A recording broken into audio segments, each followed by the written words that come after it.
La astrología de Marsilio Ficino. ¿Adivinación o ciencia? Por Angela Voss. Traducción de Enrique Eskenazi.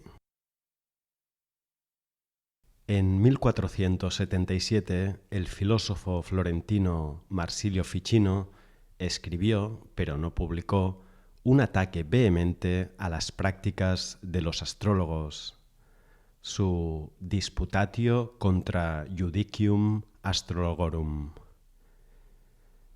Quien leyera este texto supondría que el autor hallaba que se podrían demoler los fundamentos mismos de la astrología tradicional mediante el poder de la razón y la autoridad de la providencia de Dios. Todo esto es metáfora poética, no razón o conocimiento, exclama Ficino, señalando lo absurdo de la terminología astrológica. Los astrólogos, afirma, usan analogías pueriles, producen reglas con frecuencia de modo inconsistente, atribuyen poderes imaginarios a las estrellas y pretenden predecir acontecimientos concretos. Ficino se pregunta: ¿cómo pueden saber lo que ocurrirá dentro de 10 años cuando no saben ni lo que ellos mismos harán hoy? Empero, al año siguiente, el mismo Ficino escribía al Papa Sexto IV como alguien igualmente devoto tanto de la profecía como de la astrología, prediciendo varias desgracias para los próximos 2 años, según configuraciones astrológicas precisas. En verdad, apenas hay una sola carta en su vasta correspondencia en la que no se refiera a la influencia de los planetas sobre acontecimientos pasados, presentes y futuros en su propio tema natal o los de sus amigos. Su profunda familiaridad con el lenguaje tradicional de la astrología aflora en cada página y más tarde, en su vida, desarrollaría este conocimiento en un sistema acabado de magia astrológica, en la tercera parte de su Liber de Vita. De modo que, ¿por qué hallamos a Ficino en 1494 escribiendo a su amigo Politiano en firme apoyo del ataque de Pico a la astrología, destacando que en ninguna ocasión afirma portentos astrológicos y que, como Pico, desprecia la supersticiosa vanidad de los astrólogos? ¿Cómo entender esta aparente anomalía? Estudiosos recientes, para explicarla, se han referido a las oscilaciones de Ficino, puntos de vista inconsistentes, autocontradicción, actitud algo dual, vacilación en el tema de la astrología judiciaria, adaptaciones peculiares de la astrología e incluso a su recaída en la superstición. Tales opiniones no hacen justicia a la estatura filosófica de un hombre que buscó penetrar en la unidad esencial de la existencia humana. En este artículo espero demostrar que el entendimiento y el uso de la astrología por parte de Ficino deriva de una captación directa del fundamento del conocimiento humano, yendo mucho más allá de las oposiciones internas supuestas en las observaciones antes mencionadas.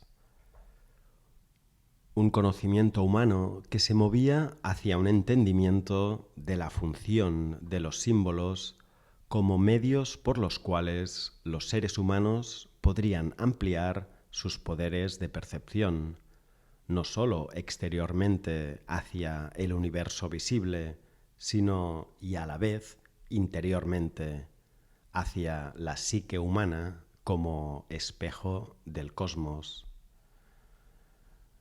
De este modo, afirmó Ficino, los seres humanos podrían ver con el ojo de Dios. No podemos pretender captar la posición de Ficino a menos que intentemos entrar en ella y preguntar cuestiones fundamentales sobre la naturaleza de la astrología. ¿La definimos como arte mágica o como ciencia natural? ¿Qué queremos decir exactamente por magia y ciencia?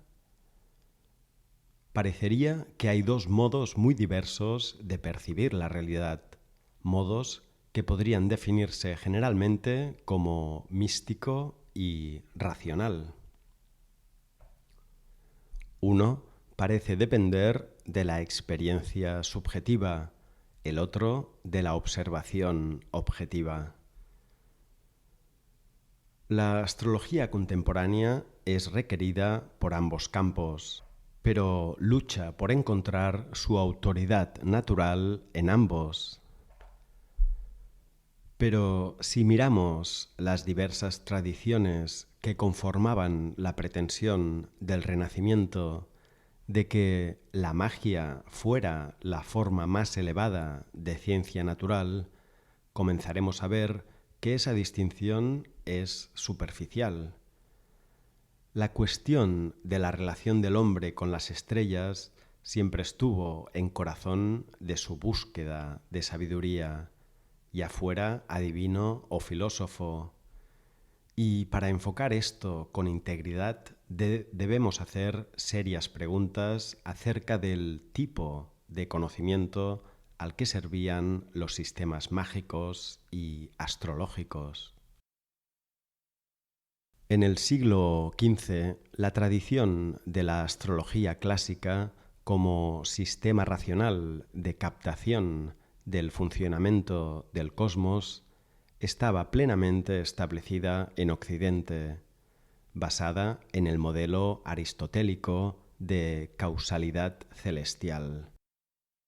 Los libros de astrología griegos y árabes se transmitían mediante traducciones latinas, acompañados de ilustraciones en el Tetrabiblos de Claudio Ptolomeo, una obra helenística tardía que nos ofrece una exposición de la estructura conceptual de la astrología. Este modelo supone la correlación de efectos del cielo en un tiempo objetivo con aquellos sobre la Tierra, desarrollándose de un modo predeterminado como los engranajes en una gran máquina del destino. La astrología ptolomaica defiende firmemente un proceso natural de causalidad e introduce el concepto de éter, una sustancia que todo lo permea, difundida por toda la creación, cuya cualidad depende de los cuerpos celestiales. Ptolomeo prometía al hombre la capacidad de entender el temperamento humano y predecir acontecimientos mediante el examen del éter, y establecía la prioridad del momento seminal o momento de origen, tal como el mismo nacimiento, en cuyo tiempo los cielos estampaban una impresión que marcaba indeleblemente al individuo. Tal concepción de una influencia astral directa, cuantificable, presupone un astrólogo omnisciente que observa objetivamente un modelo fijo. Efectivamente, parece permitirle dar un juicio irrevocable sobre el destino sellado en el momento natal. También implica un desarrollo lineal del tiempo y abre el camino para la moderna investigación astrológica científica, basada en análisis estadísticos, medición cuantitativa y observación empírica de los fenómenos. En el período medieval, la cristiandad ortodoxa no tenía problemas con una astrología natural que entendiera las correspondencias entre los cielos y el mundo material y usara este conocimiento en campos tales como la agricultura y la medicina, pero condenaba decididamente la astrología judiciaria por negar la libre voluntad humana y atribuir al astrólogo la omnisciencia de Dios. Tomás de Aquino consideró pecaminoso todo intento humano de predecir los acontecimientos, sea mediante sueños, la astrología o prácticas ocultistas como la adivinación, pues los únicos medios legítimos de presciencia deben ser a través de la revelación divina. La adivinación, insiste Tomás de Aquino, es iniciada por el hombre y siempre errará o atraerá demonios malignos, mientras que la revelación divina es recibida por el hombre de acuerdo a la voluntad de Dios. Aun si fuera posible predecir efectos astrales sobre los sentidos corporales, puesto que éstos están sujetos a su razón, el hombre podría contradecirlos apelando a su facultad superior de libre voluntad. El hecho de que los astrólogos a veces acertaran se atribuían a que estaban influidos por espíritus inmundos y mentirosos, como dijo San Agustín. Desde esta posición nunca puede darse la posibilidad de que un conocimiento divino surja mediante el esfuerzo o la actividad humana. Las estrellas no pueden ser signos de otro modo distinto de cómo son efectos de causas. Toda intuición verdadera sobre el funcionamiento de la providencia ha de depender de un acto de gracia, en la sumisión orante de la voluntad individual a la de Dios.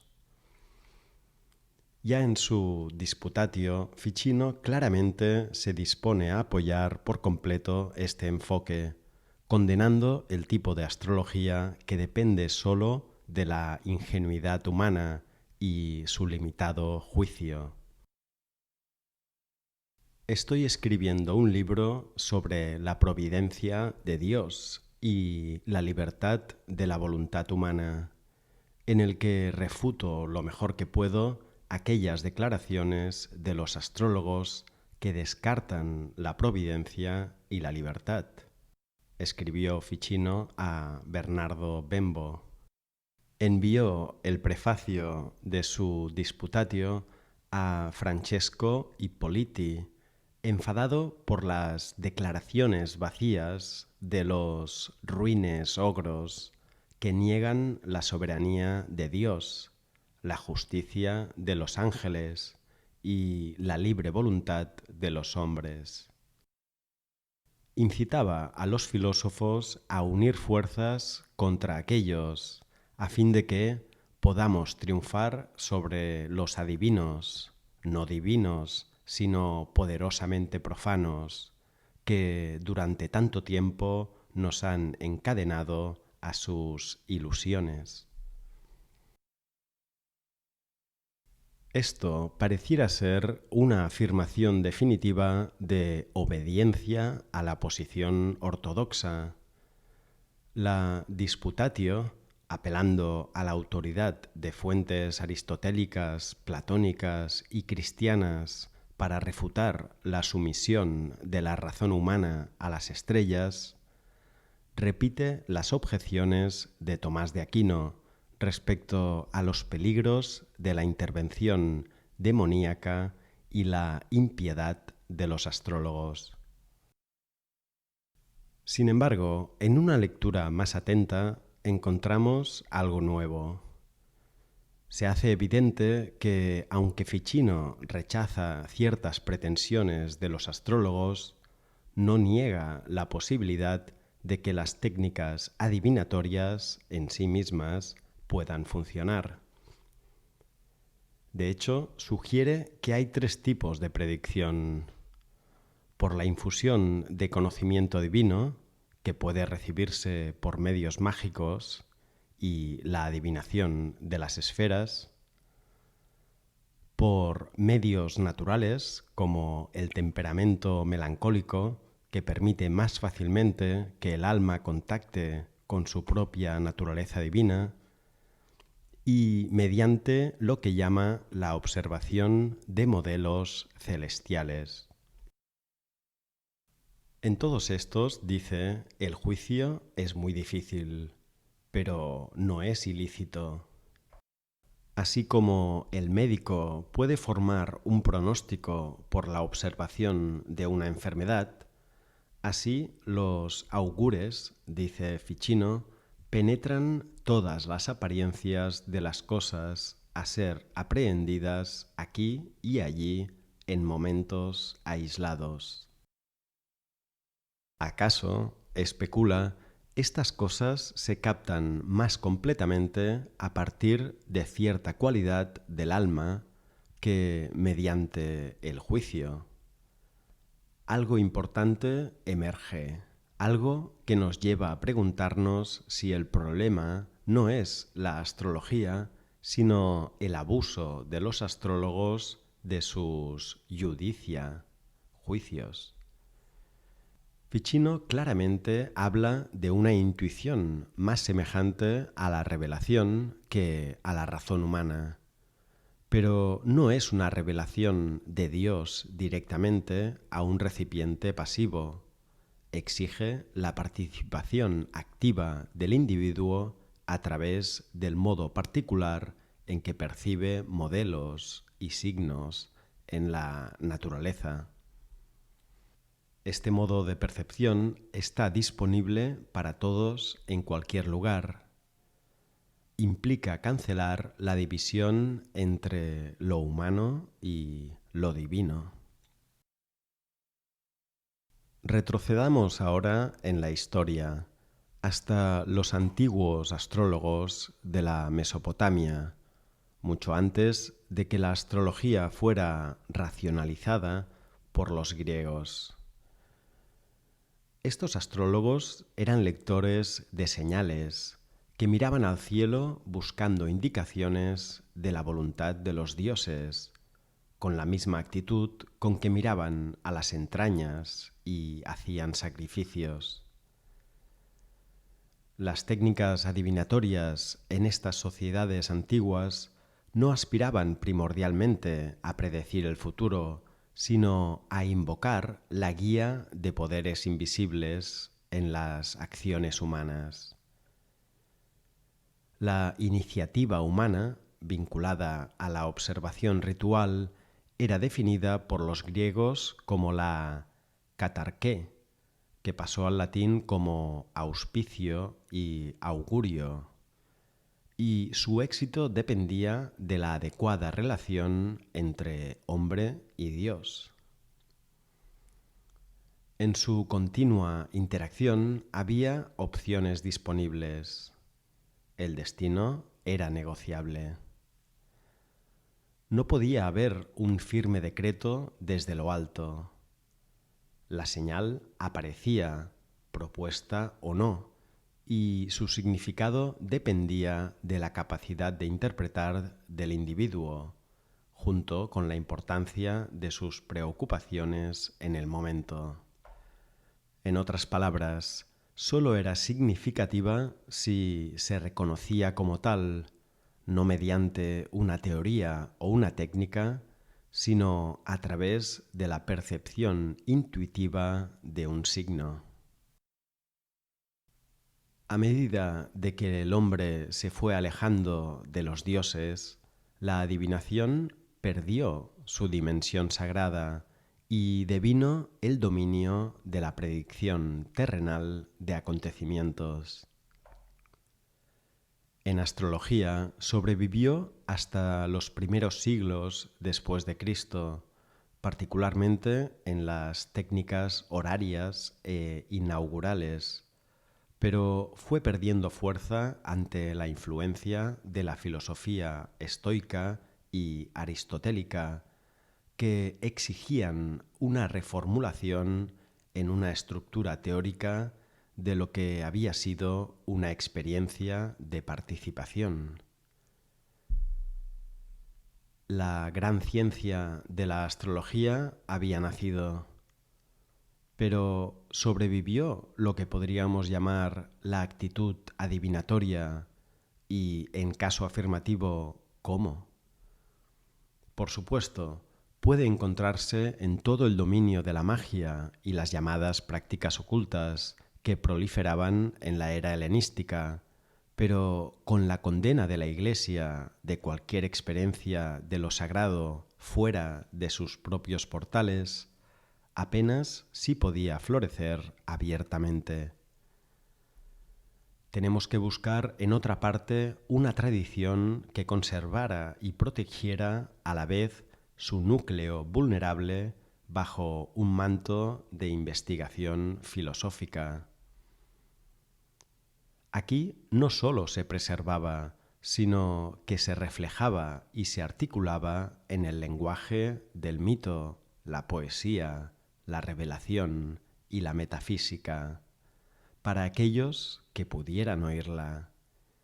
Y esta era la tradición venerada por Ficino como la antigua teología. Desde muy joven, nos cuenta Ficino, sintió una gran afinidad con la filosofía platónica, más que con los que seguían y enseñaban Aristóteles, a los que consideraba plenamente destructivos para la religión. En contra de la oposición de su padre, perseveró en sus estudios platónicos, puesto que en Platón encontraba una unidad de filosofía y poesía, cuyo mismo lenguaje despertaba en él una captación de lo luminoso. Considero que el estilo de Platón es más semejante al de un divino oráculo que cualquier elocuencia humana, abarcador de los secretos del cielo.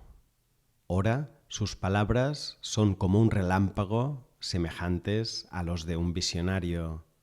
Ora, fluyen con gentileza y nunca obedecen a poder humano, sino a otro que es profético y divino, exclama Ficino.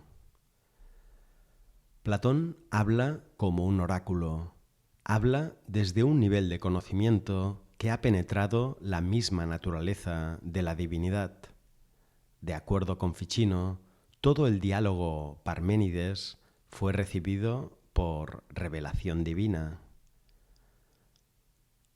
Pareciera que, subyacente a la rigurosa dialéctica, Ficino detectaba un contacto con una realidad espiritual que era a la vez dinámica y creativa, y que podía llevar al individuo a un proceso de purificación, el cual eventualmente conduciría al conocimiento de sí mismo y de Dios. Pero Platón no era el único que hablaba como un oráculo sagrado. De hecho, Ficino lo consideraba la culminación y perfección de un antiguo linaje de sabios, cuyo poder de elocuencia derivaba de su vocación de filósofos sacerdotes. En 1463, cuando Ficino se acababa de embarcar en su opus platónico, Cosimo de Medici le presentó otro manuscrito y le pidió su inmediata traducción al latín. Era el Corpus Hermeticum de Hermes Trismegisto, que Ficino creía que era el primerísimo de los antiguos teólogos, que vivió en Egipto pocas generaciones después de Moisés. Aunque hoy sabemos que estos textos fueron compuestos en el período helenístico, los estudios recientes confirman su auténtico contenido egipcio y ciertamente para Ficino y sus contemporáneos la sabiduría egipcia se consideraba la fuente de la filosofía griega. El corpus hermético trata de la iniciación espiritual mediante la toma de conciencia del individuo de su propia inmortalidad. Y Ficino estaba convencido de que esta doctrina secreta había sido transmitida en una línea a través de Orfeo, Pitágoras y Filolao, hasta el divino Platón, continuando luego a través de sus posteriores intérpretes, Plotino, Porfirio, Jámblico y Proclo. Pero, ¿qué fue lo que Ficino encontró tan importante en el modo de escribir de estos sabios? Nada menos que una combinación de aprendizaje y agudeza de mente y santidad de vida y reverencia por lo divino. En otras palabras, una combinación de penetración intelectual y devoción religiosa. En la revelación de Hermes, su maestro Poimandres narra un mito de creación de la caída del hombre, en tanto se une con los poderes de la naturaleza. Empleando la metáfora de un cosmos simbólico, aprendemos cómo el hombre es creado por la mente suprema, o Nous, y recibe las cualidades de los 7 planetas que gobiernan su destino en la Tierra. Pero el hombre, que comparte la esencia de la mente, también participa de su absoluta libertad y desea liberarse de la circunferencia de las esferas y llegar a conocer a su Hacedor. En otras palabras, tan pronto como desea vencer el destino, puede hacerlo dándose cuenta y actuando desde la parte inmortal de su alma.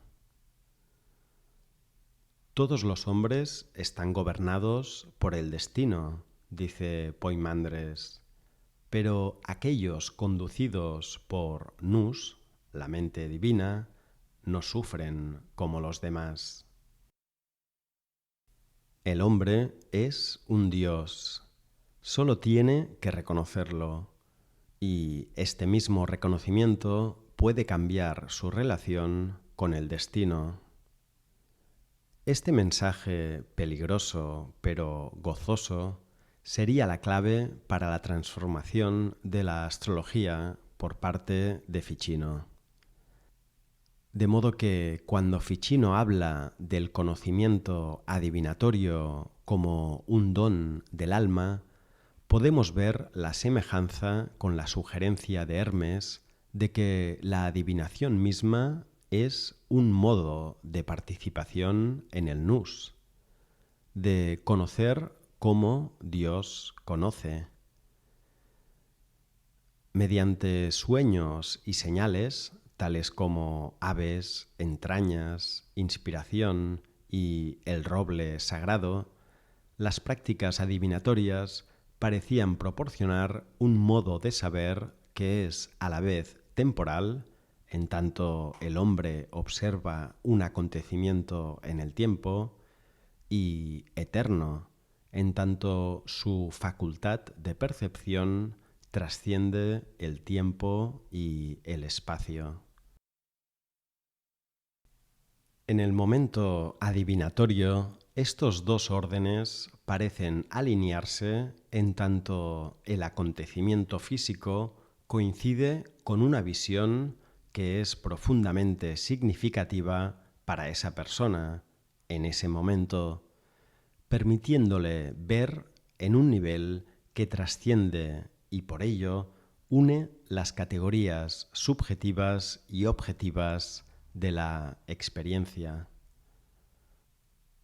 Para Ficino, el cultivo de esta aprehensión unificadora es la suprema tarea de la humanidad, que está ubicada de manera única como intermediaria entre las cosas temporales y eternas, y por ello está tan cerca de Dios que, insinuándose en los secretos de la mente divina, conoce esta obra de Dios, es decir, el orden del universo.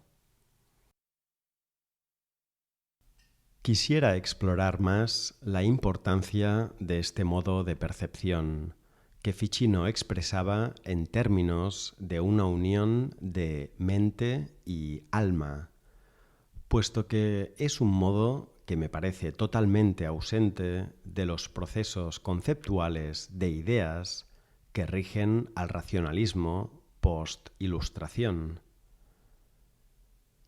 La capacidad de ver pasado, presente y futuro como uno puede comprenderse ahora como el resultado de una convergencia de dos realidades diferentes, cada una con sus propias leyes. La experiencia es de suspensión del tiempo lineal, cuyo movimiento se describe ahora más fielmente como circular. Como Hermes le cuenta a Asclepius, esta es la eternidad que no puede comenzar a ser ni cesar de ser, que gira y gira en movimiento sempiterno bajo las leyes fijas e inmodificables de su ciclo, con sus partes que ascienden y descienden una y otra vez, de modo que, a medida que cambia el tiempo, las mismas partes que se habían puesto vuelven a ascender. Ahora, refiriéndonos específicamente a la astrología, este modo de percepción no considerará a las estrellas y planetas como agentes causales, sino más bien como símbolos que reflejan de vuelta en el alma humana su inextricable correspondencia con el cosmos, en tanto que el significado de la intuición astrológica no puede determinarse por la configuración física, sino que dependerá de la capacidad y deseo del individuo de sintonizar. Ficino lo describe como incorpóreo, añadiendo: si uno presta atención a este significado, lo que uno comprende es el pensamiento de Dios que habla. Observa que al hablar el significado es un producto del alma, que es directo, inmediato y no puede relacionarse a las cosas sensibles. En 1484, bajo una conjunción de Saturno y Júpiter, los grandes significadores de la razón y la fe, Ficino eligió publicar sus traducciones de Platón. El mismo día de la publicación, cuenta Ficino, vino a Florencia Pico de la Mirandola y le persuadió para que tradujera a Plotino. Es típico de Ficino atribuir gran importancia al simbolismo astrológico en juego entre él y Pico. Ficino dice: pareciera provocado divinamente el que, mientras Platón renacía, por así decirlo, Pico había nacido bajo Saturno en Acuario. De hecho, yo mismo había nacido 30 años antes bajo el mismo signo.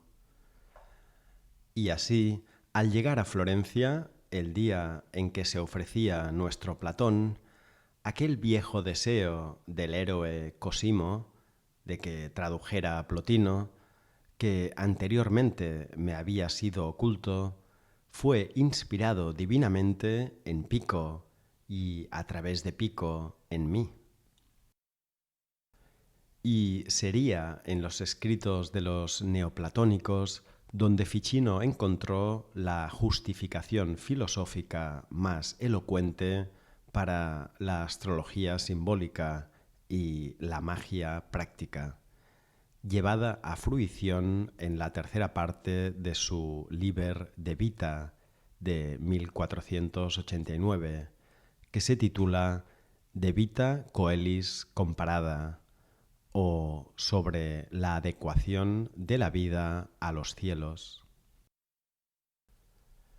Ficino incluyó gran parte de su Disputatio en sus comentarios a las Eneadas de Plotino, y es fácil ver por qué, ya que el análisis de Plotino del efecto astrológico es una clara refutación del pensamiento causal. Aquí halló Ficino confirmación de la astrología como adivinación. Al adivinar por el cielo, dice Plotino, se puede conocer la naturaleza del todo, porque las estrellas son signos.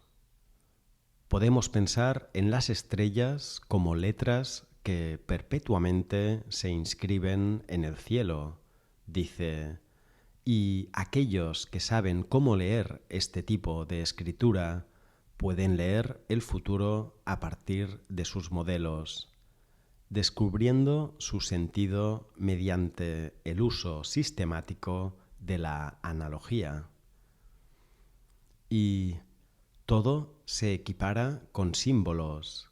El hombre sabio es aquel que en cualquier cosa puede leer otra.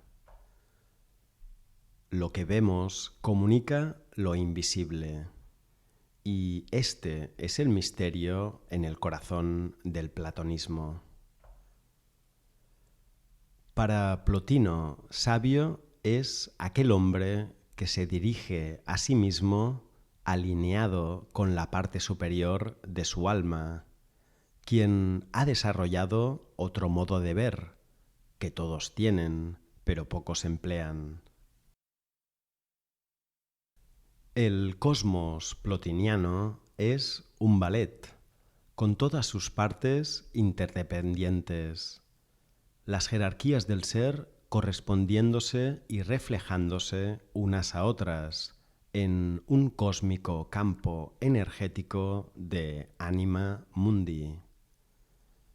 Es el alma, mediadora entre intelecto y cuerpo, la que conecta todas las cosas, mostrándose como anzuelo en formas materiales que naturalmente atraerán por afinidad al alma de los seres humanos.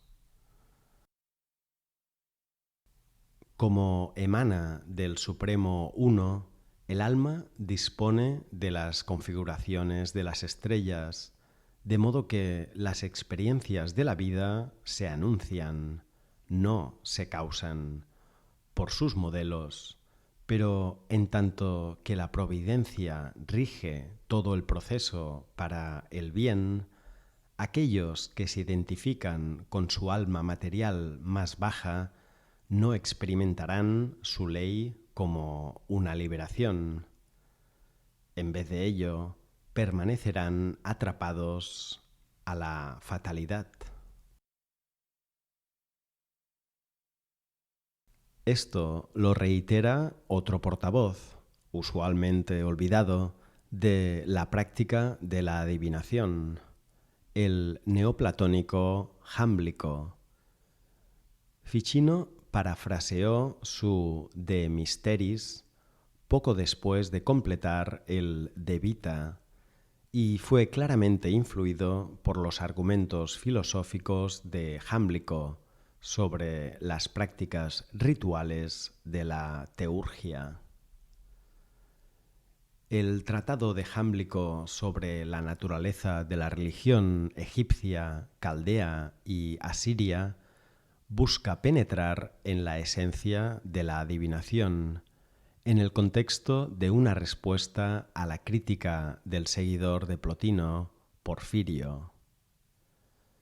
Hay una definición correcta y un principio para todas las formas de adivinación, dice Jámblico, y no tiene nada que ver con adivinar irresponsablemente el futuro, con cosas que carecen de previsión. Es más bien mirar desde la perspectiva de los dioses, que contienen en sí mismos los límites de todo el conocimiento de la realidad. Para este fin pueden usarse ritual y simbólicamente todos los aspectos del cosmos material e inmaterial, a fin de permitir que el alma humana se eleve de nuevo a la divina condición omnisciente, de la cual una vez disfrutó antes de su descenso al mundo material. A diferencia de Plotino, para quien el alma ya era una con los dioses, Jámblico reconocía la necesidad de que el alma encarnada empleara su misma situación de encarnación para iniciar un reascenso. Para esto necesitaba la ayuda de los dioses, y ésta sólo estaría disponible una vez que el teurgo se comprometiera activamente en el proceso de desprenderse de sus modos habituales y enquistados de pensamiento conceptual, para ponerse en contacto con un conocimiento innato de los dioses, coexistente con nuestra misma esencia. A este conocimiento innato, Ficino lo traduce como notio y se demora largamente en sus implicaciones. Lo ve como un contacto preeminente, intuitivo, experimentado en el nivel más profundo del ser, muy diferente de cualquier actividad mental conceptual, razón y demostración, como dice Jámblico. La conjetura, la opinión y el razonamiento lógico jamás conducirán a darse cuenta de la propia divinidad, sino más bien es la perfecta eficacia de obras inefables, divinamente realizadas de un modo que sobrepasa a toda inteligencia, y el poder de símbolos inexplicables, conocidos sólo por los dioses, lo que imparte la unión teúrgica. Así, las imágenes, las oraciones, invocaciones, talismanes, en cualquier uso ritual apropiado para la condición particular del individuo, pueden todos ellos contribuir al proceso de realinear su alma. Es importante entender que la adivinación no se origina en las energías usadas en la vida diaria o en construcciones humanas o en la ingenuidad. Más bien, la devoción, intención y deseo del operador permite que un poder superior perfeccione el ritual y le imparta su autoridad. En otras palabras, los seres humanos pueden participar de la revelación divina a través de sus propios esfuerzos. No tiene sentido, dice Jámblico a su crítico Porfirio, no tiene sentido intentar entender estas cosas desde una perspectiva humana, porque aún sostener que ha de garantizarse que hay dioses, inmediatamente lo aleja uno de ellos. La teurgia se aleja de la energetización intelectual, de la discusión dialéctica y del supuesto de que la adivinación puede analizarse teóricamente hacia un acto creativo de participación. La astrología para Jámblico deviene tal acto, un acto de volverse consciente de las fuerzas cósmicas operando en los niveles inferiores del ser, sometidos a la fatalidad. Pues sólo entonces puede la libre voluntad, alineada con la divina providencia, comprender la esencial bondad e integridad de todos los poderes celestiales y liberarse de la identificación con el límite, la pasión y el miedo. Cuando hayamos logrado esta condición, sugiere Jámblico que la enumeración de cánones y el arte de la adivinación ya no se requerirán. Los rituales, las técnicas, las imágenes pueden dejarse atrás. Pero la mayoría de la gente no ha alcanzado este estadio y pareciera que con esto en mente Ficino nos presenta en De Vita Coelitus Comparada los primeros pasos en el cultivo de la notio, implícita en un sistema plenamente elaborado de magia natural, entre comillas.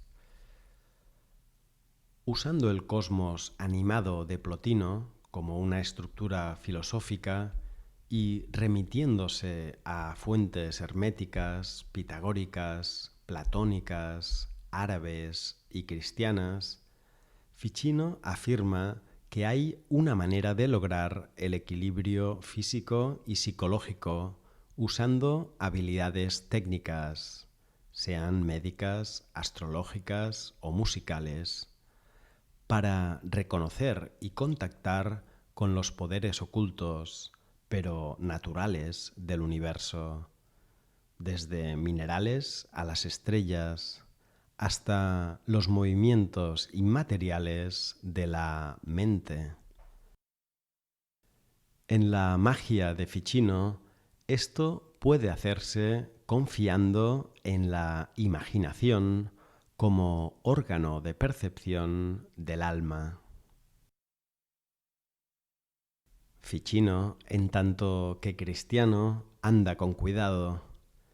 La adivinación de Jámblico ha devenido ahora magia natural. Los dioses son espíritus planetarios, pero sus dones son capturados por los mismos procesos teúrgicos de resonancia simpática con el espíritu humano refinado.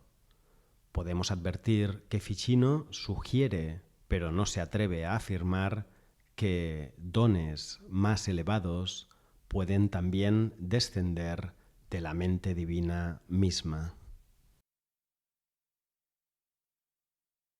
El mago, dice Ficino, es aquel que usa su conocimiento de las correspondencias astrológicas para confeccionar un remedio, una imagen o cantar una invocación en un momento particular en que el cosmos se alinea con la actividad.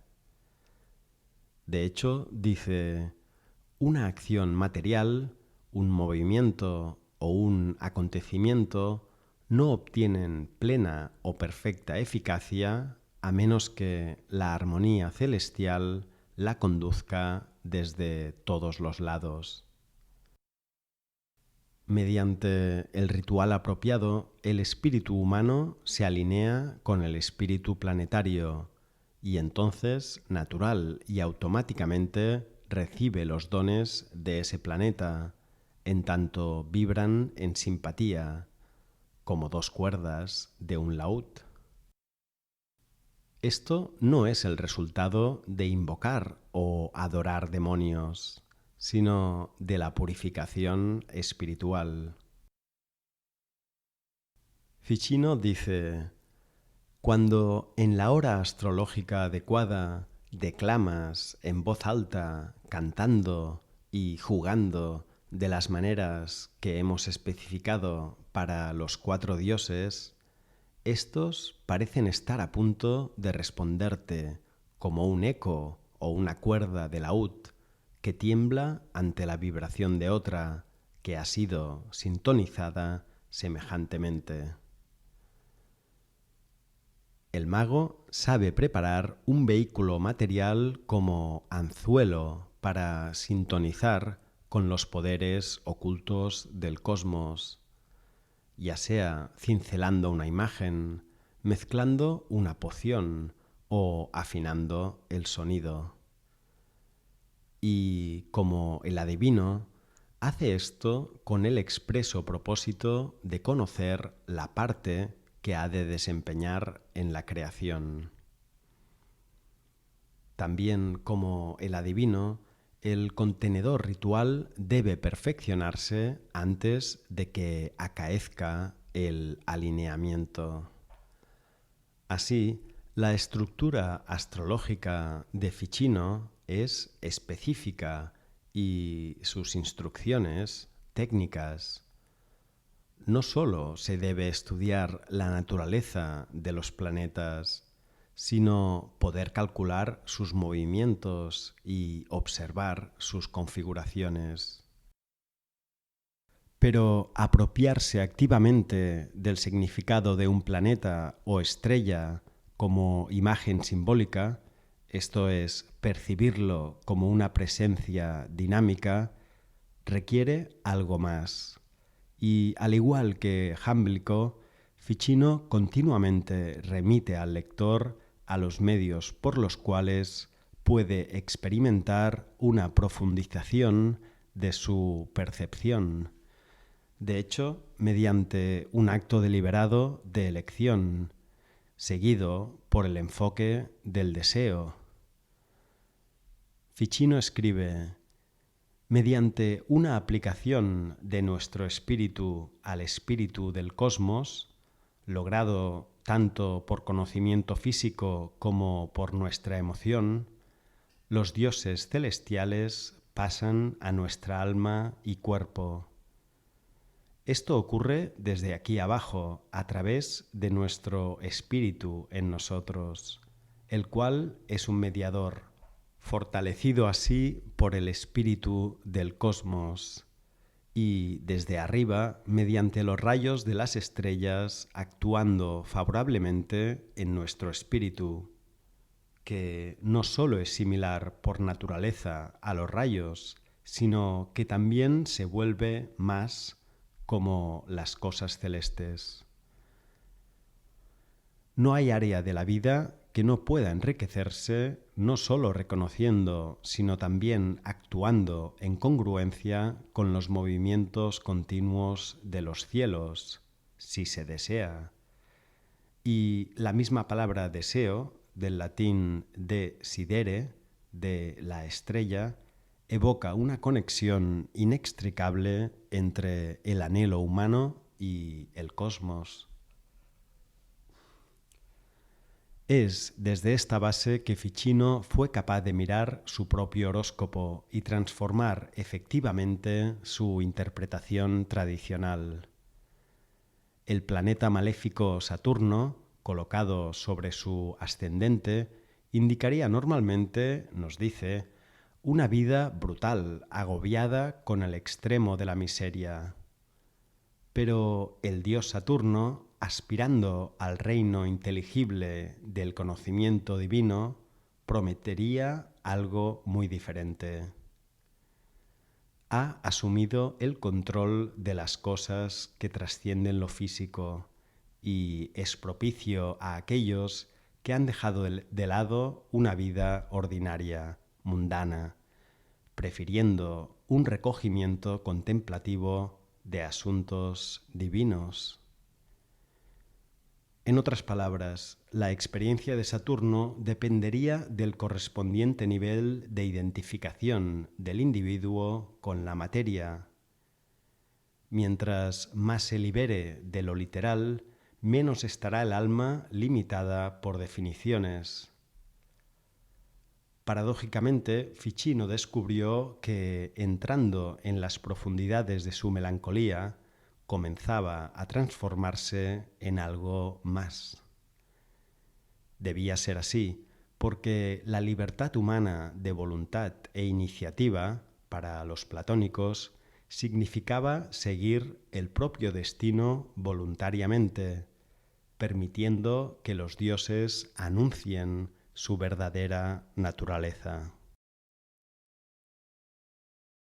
Como escribió Ficino a Giovanni Cavalcanti, ¿qué he de hacer? Buscaré un cambio. O bien diré que una naturaleza de este tipo no proviene de Saturno, o, si fuera necesario que provenga de Saturno, diré que esta naturaleza misma es un don único y divino. Creo que podemos comenzar a darnos cuenta de que lo que entendemos por un enfoque científico tiene muy poco que ver con la visión unificadora de la imaginación creativa de Ficino. Scientia, para la mente premoderna, no puede divorciarse del estudio de las últimas verdades metafísicas y así solo puede ser una preparación para la unión mística. En este sentido, el magus, el mago, es un científico, en tanto investiga las leyes ocultas del cosmos, aprehende las correspondencias entre todas las cosas y busca entender el mundo desde la perspectiva del Creador mismo. Pero también es un adivino, en tanto hace esto a través de la acción, perfeccionando las técnicas y rituales que puedan conducirle al nivel más profundo de intuición requerido para cosechar dones divinos. Muy temprano en su carrera, Ficino asoció juguetonamente el canto de un himno órfico al cosmos con el don o beneficio de su patrono Cosimo, y esto es solo un ejemplo entre varios de su capacidad natural para leer los signos y encontrar un sentido significativo en la coincidencia de los acontecimientos. La astrología para Ficino solo podía justificarse si se usaba de esta manera, si su trama de técnicas y la realidad física de sus símbolos proporcionaban el contenedor ritual para que el alma humana se libere de las limitaciones de una conciencia material y comience a conocerse como una imagen de Dios. Entonces, la astrología está al servicio de la filosofía y deviene en verdad para Ficino la actividad primaria de su academia platónica. En el santuario más íntimo de la academia dice: los filósofos llegarán a conocer su Saturno, contemplando los secretos de los cielos. Pero se ha transformado de endeble superstición de los mezquinos ogros en vehículo para la profundización de la conciencia humana.